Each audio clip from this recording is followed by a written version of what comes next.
अस्सलाम वालेकुम dear students, क्या हाल है आप सबका। आई होप कि आप सब ठीक ठाक होंगे। Again welcome to LMS and my channel Metogenics and I am Syed Rahil Muzaffar. I am a biochemist biologist, not a terrorist obviously. So last lecture हमने इंट्रोडक्शन पढ़ा था स्पोर्ट एंड मूवमेंट के चैप्टर का, उसी को हम कंटिन्यू करेंगे।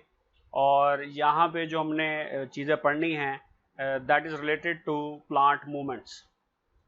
सो ऑब्वियसली जो प्लांट हैं वो हमने पिछले लेक्चर में स्टडी किया कि दे डू नॉट लोकोमोट, एक जगह से दूसरी जगह पे मूव नहीं करते, लेकिन वो मूवमेंट कैसे शो करते हैं? By showing response to different stimulus. Now what is stimulus? Change in environment, in internal और एक्सटर्नल एनवायरनमेंट। तो अगर प्लांट के अंदर स्टिमुलस आएगा तो इट मीन्स कि वो इंटरनल चेंज है। अगर आउटर एनवायरनमेंट में कोई स्टिमुलस है तो उसे हम एक्सटर्नल चेंज बोलेंगे। और चूंकि प्लांट्स फिक्स्ड हैं अपनी जगह पे, तो एक्चुअली मूवमेंट कैसे शो करते हैं कि वो अपने ग्रोथ के पैटर्न्स को चेंज कर लेते हैं। तो उनके ग्रोथ के पैटर्न के चेंज होने को हम कहते हैं that plants are showing movement. So types of movements दो तरह की हैं, autonomic movements and paratonic movements. जो ऑटोनॉमिक मूवमेंट्स हैं उनके इंटरनल कॉजेज हैं, पैराटोनिक मूवमेंट्स के लिए एक्सटर्नल फैक्टर्स होते हैं। अब इनकी डिटेल पढ़ते हैं कि autonomic movement these are spontaneous movement due to internal cause, कि जैसे ही कोई स्टिमुलस होगा तो वो इसको रिस्पॉन्स को शो कर देंगे। इसकी बच्चों तीन बड़ी टाइप्स हैं। Number one is tactic movement, second is turgor movements, third is growth movements. So tactic movements क्या हैं? movement of an entire cell or organism, it is known as a tactic movement and it can be positive or negative। अब positive और negative से क्या मुराद है कि अगर plant के सेल की मूवमेंट होगी टूवर्ड्स स्टिमुलस तो ये पॉजिटिव टैक्टिक मूवमेंट है, और अगर स्टिमुलस से अवे मूव कर रहा है तो वो नेगेटिव टैक्टिक मूवमेंट है।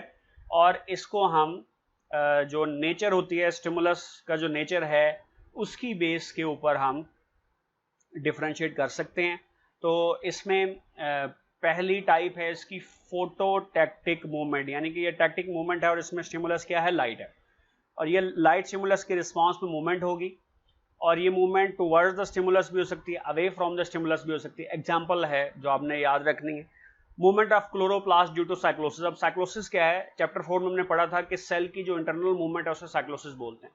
उसके दौरान डिफरेंट ऑर्गेनेलिज मूव करते हैं, इसमें क्लोरोप्लास्ट भी मूव करता है। अब ये मूवमेंट क्यों होती है? ताकि क्लोरोप्लास्ट ज्यादा से ज्यादा लाइट को एब्जॉर्ब कर सके, कैप्चर कर सके, और कार्बन डाइऑक्साइड को कैप्चर कर सके और ज्यादा फोटोसिंथेसिस कर सके। और जो लाइट की इंटेंसिटी और उसकी जो डायरेक्शन है वो दोनों ही जो क्लोरोप्लास्ट की डिस्ट्रीब्यूशन है सेल में उसको ये अफेक्ट करती हैं। दूसरी बच्चों मूवमेंट है कीमोटैक्टिक मूवमेंट। ऑब्वियसली नाम से जाहिर है कि ये किसी केमिकल के रिस्पांस में मूवमेंट होगी। एग्जांपल क्या है कि लीवर वर्ड जो मॉसेस हैं चैप्टर 9 में आपने पढ़ा था, उनके स्पर्म्स जो है वो मूव करते हैं वाटर के थ्रू, और वो मूव करते हैं toward female part that is known as archegonia. और होगा क्या कि जो ओवम होता है आर्चिगोनिया में वो न्यूक्लिक एसिड रिलीज करता है। न्यूक्लिक एसिड एक केमिकल है, उस केमिकल के रिलीज की वजह से एक इंडिकेशन होता है कि अब स्पर्म्स ने मूव करना है ताकि फर्टिलाइजेशन हो सके। तो ये एक्चुअली क्या है? It is a positive chemotactic movement. तो आपने एग्जांपल याद करने, कोड करने पेपर में। सेकंड है टर्गर मूवमेंट्स। टर्गर मूवमेंट्स आप चैप्टर इसमें पहले लेक्चर में पढ़ भी चुके। टर्गर क्या होता है? Turgor movements are due to differential changes in turgor and size of cells as a result of gain and loss of water. के वाटर के गेन और लॉस से जो सेल का साइज बढ़ेगा या कम होगा, उसकी वजह से जो प्लांट की मूवमेंट होगी उससे जो प्लांट पे इफेक्ट आएगा वो टर्गर मूवमेंट्स में आता है। इसमें पहली टाइप है स्लीप मूवमेंट्स। नाम से जाहिर है कि इसमें पौधा जो है वो स्लीप को बिहेव करेगा, जैसे वो सो रहा है। जैसे बीन और अदर जो लेग्यूम फलीदार प्लांट्स हैं वो अपने लीव्स को शाम में लोअर कर लेते हैं, मॉर्निंग में रेस कर लेते हैं। और इसमें एक्चुअली कौन इन्वॉल्व होता है कि रात के टाइम उनमें टर्गर प्रेशर एक्चुअली इन्वॉल्व होगा। एक पोर्शन होता है पल्विनस, स्वोलन पोर्शन होता है पेटिकोल का, उसमें टर्गर प्रेशर चेंज होता है, यानी रात के टाइम में टर्गर प्रेशर कम हो जाता है तो वो लोअर हो जाते हैं लीव्स, और डे टाइम में टर्गर प्रेशर बढ़ जाता है तो वो लीव्स को रेस कर लेता है। अगेन वही एक्सप्लेनेशन है कि जब पल्विनस की लोअर साइड पे टर्गर प्रेशर इंक्रीज होगा तो लीफ राइज कर जाएगा, हॉरिजॉन्टल हो जाएगा, यानी डे टाइम में ही होगा। और जब पल्विनस की लोअर साइड पे टर्गर प्रेशर कम होगा तो plant would go into sleeping position, यानी कि ये रात के टाइम में है। सेकंड मूवमेंट है जी रैपिड मूवमेंट ऑफ लीफलेट्स। कुछ प्लांट्स हैं उनके लीफलेट्स बहुत तेजी से मूव करते हैं, जिसमें एक एग्जांपल है मिमोसा, छुई मुई जिसको बोलते हैं, छुई मुई यानी कि छूने से वो मर जाती है, यानी इस तरह से बिहेव करता है कि जैसे उसमें से जान खत्म होगी। आप उसे जैसे टच करें वो बहुत सेंसिटिव है, वो इकट्ठे फोल्ड होना शुरू हो जाएगा और 1 से 2 सेकंड में ये प्रोसेस होता है। और उसकी रीजन क्या होती है कि लीफलेट के नीचे जो पल्विनस है उसमें से टर्गर प्रेशर कम हो जाएगा, पानी निकलना शुरू हो जाता है। एक्चुअली पानी क्यों निकलता है? तो पल्विनस में से जो पोटेशियम आयन है वो सेल को लीव कर देता है। जैसे पोटेशियम बाहर निकलेगा उसके पीछे पीछे वाटर भी उसको फॉलो करेगा, एक्स ऑस्मोसिस होगी, turgor pressure at a time कम होगा तो प्लांट जो है वो मुरझाना शुरू हो जाएगा और तकरीबन 10 मिनट लगते हैं प्लांट को दोबारा से अपनी पुरानी पोजीशन को रीगेन करने के लिए। तीसरी टाइप है जी ग्रोथ मूवमेंट्स। अब ये मूवमेंट्स क्या है जी? अनइक्वल ग्रोथ होती है प्लांट की दोनों साइड्स पे, स्टेम हो या रूट हो, और ये अनइक्वल ग्रोथ की वजह से मूवमेंट्स होती है। इसके 3 टाइप्स हैं। पहली है epinasty. Epi comes from upper. Now what is epinasty? If upper surface of a leaf in bud condition show more growth as compared with the lower surface, this leads to opening of bud। कि अगर upper surface है leaf की, ठीक है, उसमें growth ज्यादा हो रही है लोअर सरफेस के मुकाबले में, तो वो एक्चुअली इस तरीके से बड जो है वो ओपन हो जाएगा, ठीक है, जैसे लीफ है और जो पेटल्स हैं ये इस मूवमेंट को शो करते हैं। फिर हाइपोनास्टी। Hypo means lower. अगर बर्ड कंडीशन में लीफ की जो लोअर सरफेस है उस पर ग्रोथ ज्यादा है और अपर पे ग्रोथ कम है तो वो ऐसे करके क्लोज हो जाएगा, बर्ड वुड बी क्लोज्ड। फिर है न्यूटेशन। न्यूटेशन क्या है जी? कि ग्रोइंग टिप जो है यंग स्टेम की वो जिग जैग फैशन में ऐसे मूव करता है। उसकी रीजन क्या है कि जो एपेक्स है, एपेक्स की अगर इस साइड पे टर्गर प्रेशर ज्यादा है तो वो इस वे में मूव कर जाएगा, ठीक है, और अगर उसके ऑपोजिट साइड में है तो वो ऐसे मूव कर जाएगा, यानी जिग जैग मैनर के अंदर मूव करेगा। तो ये 3 टाइप्स हैं। फिर कुछ डायग्राम्स है, जैसा अभी देख सकते हो कि ये फोटोटैक्टिक मूवमेंट है। इसमें ये ओपन है लीफ ताकि सनलाइट को ले सके, और इसमें सनलाइट चूंकि नहीं होगी तो वो मुरझा जाता है या अपने आप को क्लोज कर लेता है।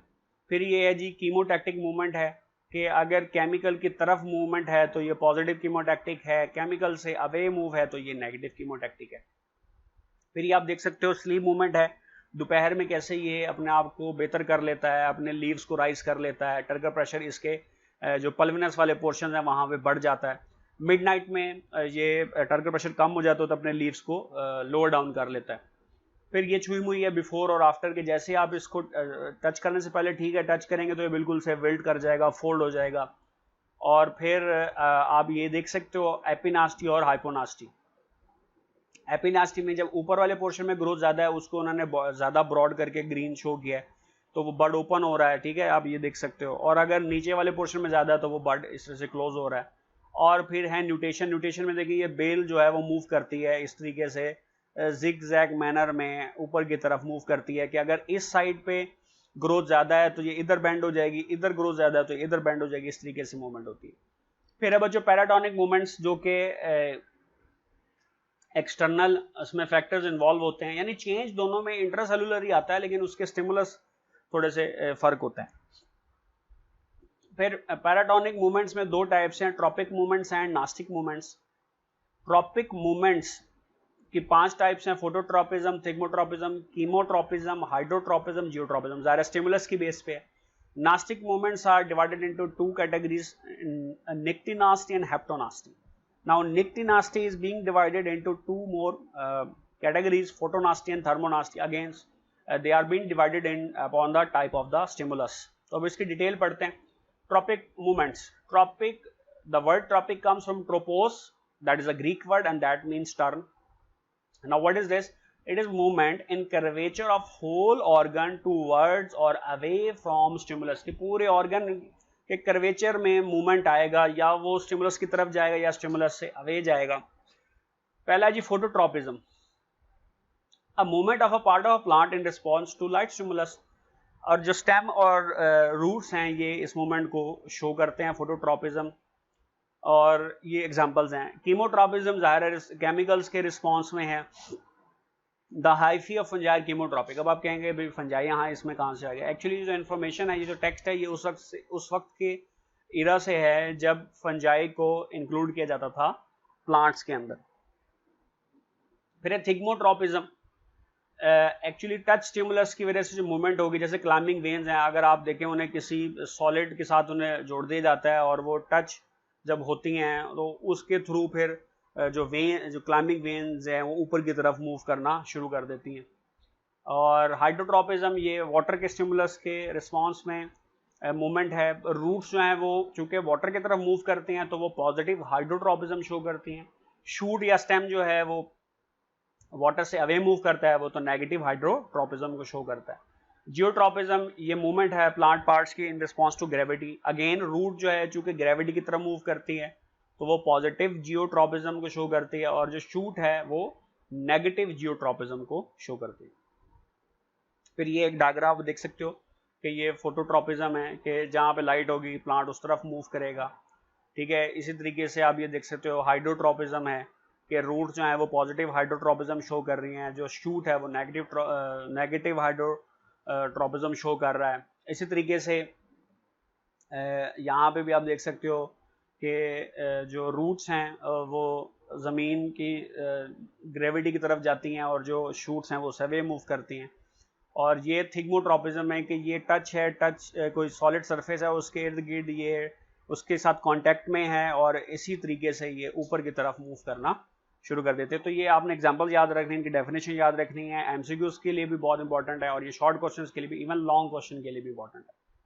फिर है नास्टिक मूवमेंट, जो कि सेकंड टाइप है पैराटोनिक मूवमेंट की। ये नॉन डायरेक्शनल मूवमेंट्स हैं, कोई डायरेक्शन नहीं है, बस मूवमेंट हो जाएगी, किसी भी डायरेक्शन में हो सकती है। इसकी दो टाइप्स हैं, एक है निक्टिनास्टी। What is निक्टिनास्टी?